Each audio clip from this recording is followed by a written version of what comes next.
Assalamualaikum my dear all shining stars, welcome back to another video. I hope you all are doing well.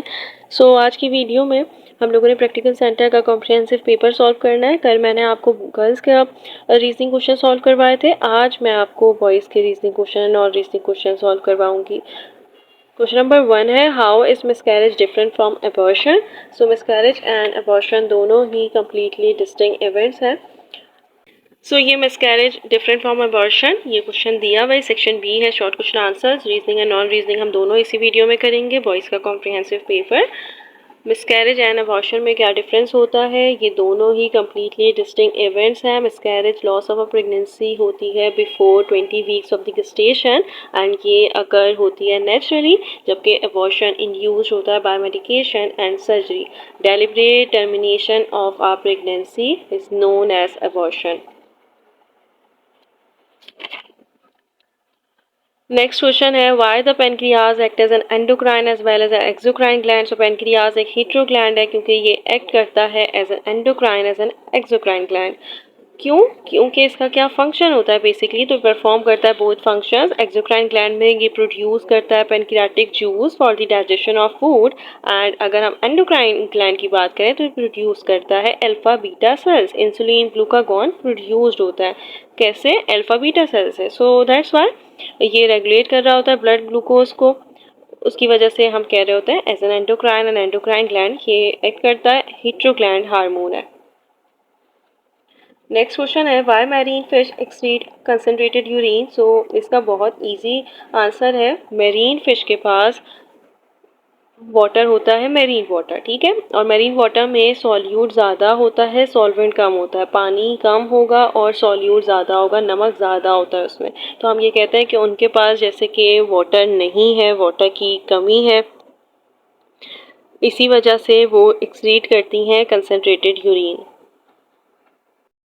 Question है, why syphilis different from gonorrhoea. So gonorrhoea disease है जो cause होती है by bacterium Neisseria gonorrhoea, जो introduce होती है body में through a sexual contact, usually through the genitals and the oral contact. जबकि सफाइलस कॉज होता है एक बैक्टीरियम ही है, दोनों बैक्टीरियम डिजीज ही हैं, बट इनका बैक्टीरिया अलग होता है। ये होता है स्पैरोचाइटा बैक्टीरिया जिसका नाम है ट्रिपोनीमा पैलेडियम। ये बैक्टीरिया डैमेज कर रहे होते हैं रिप्रोडक्टिव ऑर्गन्स को एंड ऑल्सो अफेक्ट कर रहे होते हैं नर्वस सिस्टम को।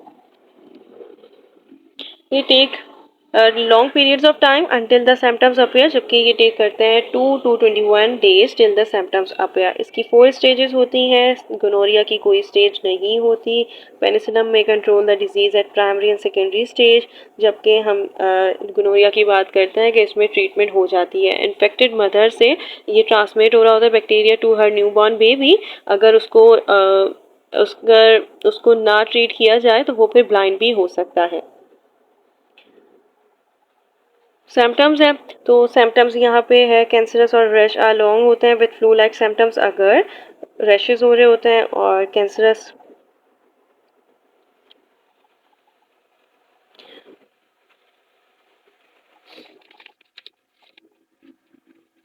नेक्स्ट क्वेश्चन है, how is placenta different from umbilical cord. So placenta एक ऑर्गन है जो कनेक्ट कर रहा होता है डेवलपिंग फीटस को टू दी यूट्राइन वॉल, और अम्बाइकल कॉर्ड फीटस को कनेक्ट कर रहा होता है विद दी प्लेसेंटा। ये अलाउ करता है uptake of nutrients from mother's blood stream, gas exchange, waste elimination, thermal regulation of foetus, के सब किसकी वजह से हो रहा होता है? Perform by placenta. जबकि जो अम्बाइकल कॉर्ड है वो ऑफ कोर्स लिंक कर रहा होता है प्लेसेंटा एंड फीटस को for transformation of nutrients and gases and waste. Umbilical cord belong करता है टू द फीटस, जबकि फीटल प्लेसेंटा बिलोंग करता है foetus where mother placenta belong to, मतलब प्लेसेंटा के पार्ट्स होते हैं, मदर का पार्ट भी होता है, फीटस का पार्ट भी होता है, तो वो अगर आप डिटेल में पढ़ेंगे तो आपको पता चल जाएगा। तो ये बिलोंग कर रहा होता है फीटस से एंड मदर बोथ। ये प्रोड्यूस करता है हार्मोन्स, ऑफ कोर्स हम पढ़ चुके हैं, प्रोजेस्टेरॉन प्लेसेंटा से ही रिलीज हो रहा होता है, उसकी वजह से ही प्रेगनेंसी मेंटेन हो रही होती है। ये कंटेन करता है ब्लड कैपिलरी, जबकि इसके पास 2 आर्टरीज होती हैं और 1 वीन्स होती है, और ये आपसे एमसीक्यूज में भी पूछा जा सकता है, सो ये रिमेंबर रखिएगा। नेक्स्ट क्वेश्चन है, why do 3 spine stickle back fish show aggressive behaviour. So 3 spine stickle back fish होती हैं जो क्या करती हैं, जो code shape aggressive parental behaviour को शो करती हैं। During breeding season territorial male build करते हैं नेस्ट को एंड देन एग्रेसिव हो जाते हैं, डोरमेंट हो जाते हैं, ताकि वो अपने अदर मेल्स को प्रोटेक्ट कर सकें। इनका एग्रेसिव बिहेवियर ही है जो उनको हेल्प करता है to secure food sources and serve as a defence mechanism. Write about the role of telomeres in ageing process. तो टेलोमर्स प्रोटेक्टिव कैप होता है at the end of the chromosomes. हमने पढ़ा था कि एग्जैक्ट कॉज ऑफ एजिंग में दो cause होते हैं, जेनेटिक ओरिजिन है और जीन म्यूटेशन है। जीन म्यूटेशन से ही रिलेट करता है। इसमें हमें बताया गया है कि जो टेलोमर्स है, जो प्रोटेक्टिव कोट है, जैसे जैसे सेल डिवाइड हो रहा होता है वैसे वैसे ये शॉर्ट होता जाता है। सो दैट्स वाई हम ये कहते हैं कि डीएनए अटैक होता है, ग्रेजुअली डी नेचर होना शुरू हो जाता है बाय सम फ्री रेडिकल्स, और इसकी वजह से प्रोग्रेसिवली इनएडिक्वेटली फंक्शनिंग सेल्स हो जाते हैं जो कॉज करते हैं एजिंग को। एपोप्टोसिस मतलब डेथ हो जाती है सेल्स की। तो वो क्यों हो रही है, डीएनए क्यों नहीं बार बार सेल्फ रिपेयर क्यों नहीं हो पा रहा, क्योंकि हमें पता है कि due to the accumulation of gene mutation जो कैपेसिटी है सेल्फ रिपेयर ऑफ डीएनए ये लॉस्ट होना शुरू हो जाती है। एंड टेलोमर जब शॉर्ट होता जा रहा है दैट्स वाई ये जो डीएनए है ये सेल बार बार सेल्फ रिपेयर नहीं कर पाएगा, इसकी कैपेसिटी लॉस हो जाएगी और उसकी वजह से एजिंग कॉज होती है।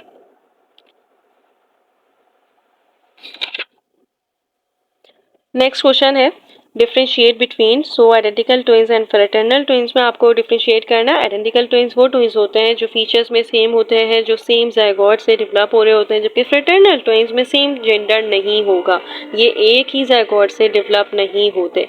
रेफर करते हैं twins develop from separate fertilised egg and are not identical in appearance and gender, जबकि आइडेंटिकल ट्विंस को हम मोनोजाइगोटिक ट्विंस भी कह रहे होते हैं और फ्रेटर्नल ट्विंस को हम डाइजाइगोटिक ट्विंस भी कह रहे होते हैं, क्योंकि ये ट्विंस दो जाइगोट से बन रहे होते हैं। ठीक है, उसके अलावा ये ट्विंस सेपरेट प्लेसेंटा, इन ट्विंस के पास सेपरेट प्लेसेंटा होता है। ये भी हो सकता है आइडेंटिकल ट्विंस में ऐसा हो सकता है कि ये एक ही प्लेसेंटा को शेयर कर रहे हैं। They are generally identical, they are not generally identical, ये अलाइक होते हैं और ये सिबलिंग्स होते हैं but not alike in features. Next difference है between the fertilisation and the pregnancy. So pregnancy एक डेवलपमेंट है फीटस की in the uterus and ends with the child birth, जबकि फर्टिलाइजेशन फ्यूजन है मेल एंड फीमेल गैमेट्स की। Fertilisation एक initial step है जिसमें एग एंड स्पर्म कंबाइन होते हैं टू फॉर्म द जाइगोट, जबकि प्रेगनेंसी कंपोज करती है entire process from implantation. It occurs in the fallopian tube and marks the beginning of new genetic entity, example zygote, जबकि ये begins होता है when blastocyst attaches itself to the lining of the uterus.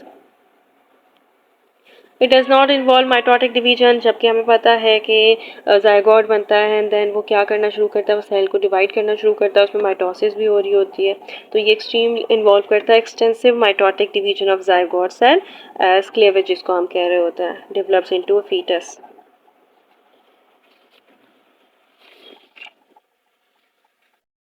Spermatogenesis and oogenesis, ये बहुत easy है। Production of ovum is known as oogenesis, इसको oogenesis भी कहते हैं, और स्पर्मेटोजेनेसिस स्पर्म की प्रोडक्शन को हम कहते हैं। वो प्रोसेस होता है जिसमें स्पर्म की प्रोडक्शन हो रही होती है, ये टेक्स प्लेस होता है एवरी डे, जबकि oogenesis टेक प्लेस होता है once in a month.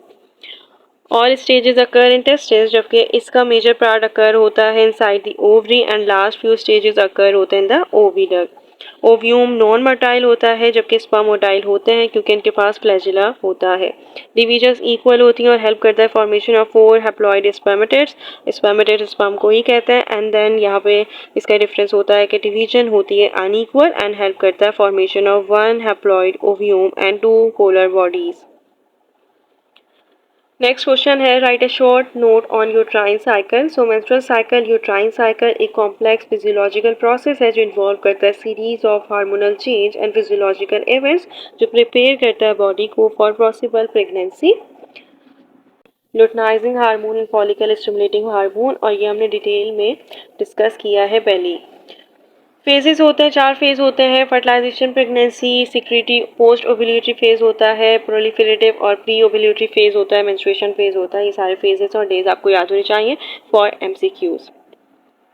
Next question है right the causes of infertility and mail and female. So infertility के कॉजेज हैं और ये कॉजेज के सिर्फ नेम लिखने हैं आपने, ठीक है, ये आपके जो मॉडल पेपर था उसमें भी ये क्वेश्चन आया हुआ था।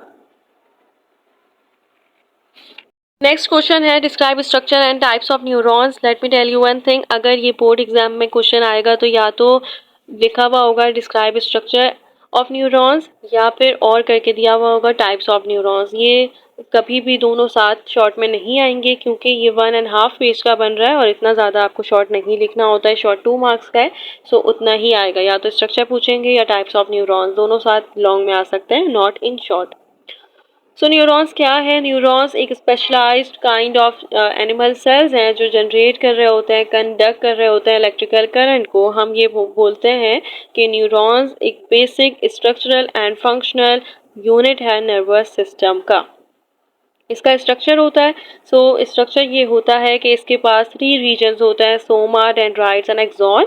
सोमा को हम सेल बॉडी भी कहते हैं क्योंकि इसके पास साइटोप्लाज्म होता है, न्यूक्लियस होता है और नेसल सब्सटेंसेस होते हैं जिनमें राइबोसोम्स होते हैं। टिपिकल ऑर्गेनेल्स भी होते हैं सोमा में।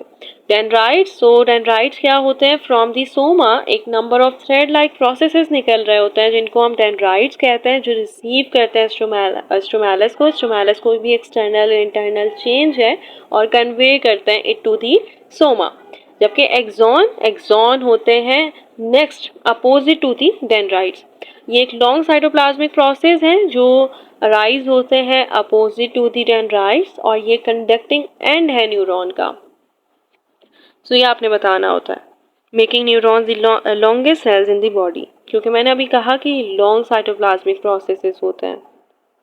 Types of neurons, functionally neurons की 3 टाइप्स होती हैं, sensory neurons, motor neurons and inter neurons. Sensory neurons carry करते हैं सेंसरी इंफॉर्मेशन को फ्रॉम द रिसेप्टर्स। हमें पता है कि न्यूरॉन रिसीव करते हैं इंफॉर्मेशन को अबाउट एनी चेंज, कोई भी इंटरनल एक्सटर्नल चेंज को हम स्टिमुलस कहते हैं, चेंज कहते हैं, और वो न्यूरॉन्स रिसीव करते हैं थ्रू सेंसरी सेल्स और ऑर्गन्स जो क्या है, जो रिसेप्टर्स हैं जो डिटेक्ट कर रहे होते हैं किसी भी चेंज को। तो हम यहाँ पे वही न्यूरॉन्स की बात कर रहे हैं कि ये कैरी करते हैं sensory information from the receptors to the other neurons और directly to the central nervous system. Central nervous system में इंटर न्यूरॉन्स होते हैं। इंटर न्यूरॉन्स में आपने सिर्फ ये कहना है कि फाउंड होते हैं सेंट्रल नर्वस सिस्टम में एंड कनेक्ट करते हैं न्यूरॉन्स को with the central nervous system. इसका ये काम होता है। जबकि मोटर न्यूरॉन्स कमांड को लेते हैं एंड किसको देते हैं? इफेक्टर को देते हैं। तो हम ये कहते हैं कि ये इसका ये काम होता है कि ये अप्रोप्रिएट रिस्पॉन्स को जनरेट करवाता है to the effective organs. Effective organs क्या हो सकते हैं? कोई मसल हो सकता है, कोई ग्लैंड हो सकता है। नेक्स्ट क्वेश्चन है write names and functions of hormones that are secreted from non endocrine glands. So कुछ हार्मोन्स हैं जो रिलीज होते हैं फ्रॉम एंडोक्राइन टिश्यूज। गैस्ट्रिन एक पेप्टाइड हार्मोन है, प्रोटीनिशियस इन नेचर होता है और स्टिमुलेट करता है म्यूकोसल ग्रोथ को। Gastric motility and secretion of HCl in stomach, ये हम डाइजेशन जब चैप्टर हमने पढ़ा था तो उसमें हमने डिस्कस किया था। इवन मैं इसमें डिटेल वीडियो भी अपलोड कर चुकी हूँ। सेक्रेटिन, ये भी प्रोटीनिशियस इन नेचर हार्मोन और ये भी प्रोड्यूस होता है बाय ड्यूडेनम। ये स्टिमुलेट करता है release of bicarbonate and water from the pancreas to neutralize acidity. अब है कोलिसिस्टोकाइनिन। ये एक प्रोटीनिशियस हार्मोन है जो प्रोड्यूस होता है by the wall of duodenum और ये स्टिमुलेट करता है contraction of gall bladder and the release of digestive enzymes from the pancreas. Hormones of kidney, renin regulate करता है ब्लड प्रेशर को। एरिथ्रोपोइटिन, ये स्टिमुलेट करता है production of red blood cells. Hypoxia होता है हमारी बॉडी को जब हमारी बॉडी को जब ऑक्सीजन नहीं मिल रही है तो इसको हम कह रहे हैं हाइपोक्सिया, एंड देन उसकी वजह से किडनी स्टिमुलेट करता है या फिर स्टिमुलेट करता है, रिलीज करता है एरिथ्रोपोइटिन को, एंड एरिथ्रोपोइटिन स्टिमुलेट करता है प्रोडक्शन ऑफ द RBCs। ये स्टिमुलेट करता है excretion of salt and water from the kidney to reduce blood pressure. And prostaglandins एक ग्रुप है लिपिड्स का जो मेडअप होता है at the site of tissue damage, जो इन्वॉल्व करता है dealing with the injury and the illness. Hormones of placenta, hormones of placenta में ह्यूमन क्रियोनिक गोनाडोट्रोपिन हार्मोन आ जाता है। ये SCG हार्मोन भी कहलाता है। इसका दूसरा नाम है प्रेगनेंसी हार्मोन और ये सपोर्ट करता है डेवलपमेंट ऑफ फीटस। प्रोजेस्टेरॉन हम बहुत दफ़ा मेंस्ट्रुएशन में पढ़ चुके हैं, यही हार्मोन है जो मेंटेन कर रहा होता है प्रेगनेंसी को, रेगुलेट करता है मेंटेनिंग मेंस्ट्रुएशन। नेक्स्ट क्वेश्चन है write a short note on sensory receptors in human skin. So several types है न्यूरो रिसेप्टर्स के जो प्रेजेंट होते हैं स्किन में। मेसनस कार्पसल होता है, रेफरेंस कार्पसल होते हैं एंड पेसिनियन कार्पसल्स होते हैं, नोसियोसेप्टर्स होते हैं। सो नोसियोसेप्टर्स वही होते हैं जो डिटेक्ट करते हैं टिश्यू डैमेज को। पेसिनियन कार्पसल्स वही होते हैं जो मॉनिटर करते हैं ड्यूरेशन ऑफ टच को and the extent which is applied. Deep हमने ये सुना है कि एक टच होता है लाइट टच और डीप टच होता है, तो वो पेसिनियन कार्पसल्स ही हैं जो डिटेक्ट कर रहे होता है। रेफरेंस कार्पसल प्रेजेंट होता है डर्मिस एंड द टच में, और यहाँ पे ये near the surface of skin होते हैं। Meissner corpuscles on the surface होते हैं जो contain that do not contain hairs. जहाँ पे हेयर्स नहीं होंगे वहाँ पे ये कार्पसल्स होते हैं, वहाँ पे ये न्यूरो रिसेप्टर्स होते हैं, जैसे कि फिंगर्स हो गई, पाम्स हो गई। नेक्स्ट क्वेश्चन है describe the autonomic nervous system. So nervous system autonomic होता है या सोमैटिक होता है। ऑटोनॉमिक नर्वस सिस्टम इनवॉलेंट्री होता है। वो नर्वस सिस्टम जो आपके कंट्रोल में नहीं है वो आ जाएगा under the control of autonomic nervous system. Like basically deals with the, हम ये कहते हैं कि autonomic nervous system basically deal करता है with the internal organs of the body, जैसे कि कार्डियोवास्कुलर हो गया, एंडोक्राइन सिस्टम हो गया, गैस्ट्रोइंटेस्टाइनल ट्रैक हो गया, GIT.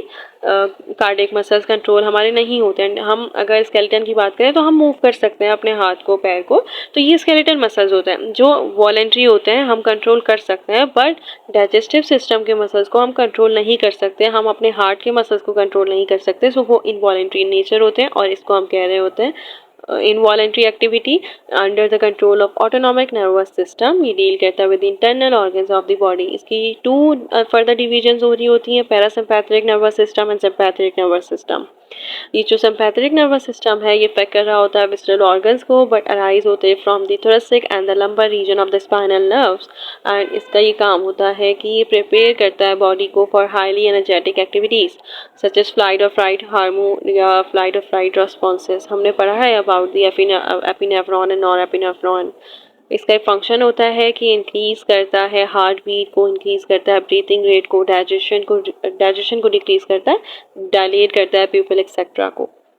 Now we are talking about the parasympathetic nervous system. So parasympathetic nervous system associate करता है with a relaxed state like contraction of pupil of eye, digestion of food को increase कर देगा, heart beat को slow करेगा। जबकि अगर हम opposite बात कर रहे हैं sympathetic nervous system के, तो of course इसमें digestion क्या होगी, digestive tract become active, heart beat slow हो जाएगी, प्यूपल डायलेट हो रहे थे in the sympathetic nervous system. Parasympathetic nervous system में कॉन्ट्रैक्शन हो जाएगी प्यूपल ऑफ आई की, हार्ट बीट इंक्रीज हो रही थी सिंपैथिक नर्वस सिस्टम में, पैरासिम्पैथिक नर्वस सिस्टम में हार्ट बीट डिक्रीज हो जाएगी। ब्रीथिंग रेट इंक्रीज हो रहा था सिंपैथिक नर्वस सिस्टम में, यहाँ पे ब्रीथिंग रेट डिक्रीज हो जाएगा। तो ये पैरासिम्पैथिक सिंपैथिक नर्वस सिस्टम होता है। बेसिकली बस आप ऐसे याद कर सकते हैं कि सिंपैथिक नर्वस सिस्टम बॉडी को प्रिपेयर कर रहा होता है for highly energetic activities such as flight और फ्राइट रिस्पॉन्सेज, जबकि पैरासिम्पैथिक नर्वस सिस्टम एसोसिएट करता है with a relaxed state. Next question है write down any two skeleton disorder found in man. So इसमें it's totally up to you, your choice कि आप कौन सा डिसऑर्डर लिख सकते हैं। आपने डिस्क्लेप लिखना है तो लिखते हैं, आर्थराइटिस लिखना है, या स्पॉन्डाइलोसिस लिखना है, या स्पैन लिखना है, it's totally up to you. Disc slip क्या होती है, हमें पता है कि vertebrae of our body are provided with intervertebral disc, जिसको हम कार्टिलेजिनस डिस्क भी कह रहे होते हैं, और ये एक्ट करता है एज अ शॉक एब्जॉर्बर, क्योंकि ये प्रोटेक्ट करता है वर्टिब्रीज को, प्रोवाइड करता है मोबिलिटी टू वर्टिब्रीज। इसकी वजह से जो वर्टिब्रीज हैं उनको सेफ्टी मिल रही होती है, तो ये एक्ट करता है एज अ सेफ्टी डिवाइसेस। यहाँ पे हम ये बात कर रहे हैं कि डिस्क स्लिप हो गई है। अनफॉर्चुनेटली कोई भी फिजिकल ट्रॉमा की वजह से ये जो कार्टिलेजस रिंग है डिस्क की, ये रप्चर हो जाती है, डिस्प्लेस हो जाती है, इसको हम डिस्क स्लिप कह रहे होते हैं, और इसकी वजह से कोई भी नर्व प्रेस हो सकती है and then spinal cord, like हमें पता है कि कुछ नर्व्स होती है, स्पाइनल नर्व्स होती है जो इमर्ज हो रही होती है from the spinal cord in between the vertebrae. So ये कॉज करती है सिवियर पेन, अनएबिलिटी हो जाती है टू मूव, और प्रोलॉन्ग रेस्ट की वजह से ही हम इसको ट्रीट कर सकते हैं। शेटिका भी एक कॉमन स्केलेटन रिलेटेड डिजीज़ है और इसमें सीवियर पेन होता है हाइंड लिम्ब में। अब ये क्यों होता है, इसका कॉज ही होता है कि due to any physical trauma disc slip हो गई है लोअर एब्डोमेन में, उसकी वजह से ऐसा हो सकता है कि ब्रांच ऑफ शेटिका नर्व डैमेज हो गई है या शेटिका प्लेक्सस प्रेस हो गई है। देन क्या होगा कि ये लेग को बना देगा हाईली पेनफुल और विजुअली इमूवेबल। उसकी वजह से हाइंड लिम्ब में सिवियर पेन देखा जाता है, सिवियर पेन होता है। रिकवरी वेरी स्लो होती है and often not complete. Difference है between the smooth muscles and the cardiac muscles. Smooth muscles striped नहीं होते जबकि कार्डिक मसल में हमें स्ट्रिप्शन नज़र आ रही होती हैं, ये स्ट्रिएटेड होते हैं। They occur in the wall of the heart, जबकि स्मूथ मसल्स होलो ऑर्गन्स में होते हैं in the posterior part of the oesophagus, urogenital tract and the iris of eyes. ये स्पिंडल शेप्ड होते हैं, ये सिलेंड्रिकल इन शेप होते हैं without dark and light bands. Smooth muscles, जबकि कार्डिक मसल्स में लाइट और डार्क बैंड दोनों दिख रहे होते हैं। फाइबर्स एंड ब्रांच होते हैं जबकि कार्डिक मसल्स में फाइबर्स ब्रांच होते हैं। नेक्स्ट क्वेश्चन है अबाउट रिफ्लेक्स आर्क। उससे पहले आपको पता होना चाहिए कि रिफ्लेक्स एक्शन क्या होता है। रिफ्लेक्स एक्शन एक ऑटोमेटिक इनवॉलेंट्री रिस्पॉन्स है जो अकर होता है ड्यू टू एनी स्टिमुलस, कोई भी एक्सटर्नल कोई भी इंटरनल चेंज हो उसकी वजह से ये रिफ्लेक्स एक्शन हो सकता है, कोई भी ऑटोमेटिक इनवॉलेंट्री रिस्पॉन्स। इसमें एग्जांपल आ जाती है ब्लिंकिंग ऑफ आइज की, आपकी तरफ किसी ने बॉल फेंकी है तो आप अपने आइज को ब्लिंक करेंगे, वो प्री प्रोग्राम्ड है, वो ऑटोमेटिक है, इनवॉलेंट्री रिस्पॉन्स है, वो आपके कंट्रोल में नहीं है। नी जैक की एग्जांपल ले लें या हैंड विंड्रॉल की एग्जांपल ले लें तो ये भी आपके हाथ में नहीं होती। और रिफ्लेक्स आर्क क्या होता है, सो रिफ्लेक्स आर्क होता है the pathway of such transmission is called reflex arc. Reflex में इन्वॉल्व होते हैं यूजली 2 न्यूरॉन्स, कभी कभी 3 भी होते हैं। सो ये है रिफ्लेक्स आर्क और reflex action. So that's it. I hope कि आपको सारे शॉर्ट क्वेश्चन आंसर समझ आ गए होंगे। ये हमने बॉयज़ का पेपर सॉल्व किया है और गर्ल्स में कल मैंने आपको रीजनिंग क्वेश्चंस करवाए थे। इंशाल्लाह मेरी पूरी कोशिश है कि मैं जल्दी नॉन रीजनिंग क्वेश्चंस भी अपलोड कर दूं। जब तक के लिए अल्लाह हाफिज़, all the best to all of you.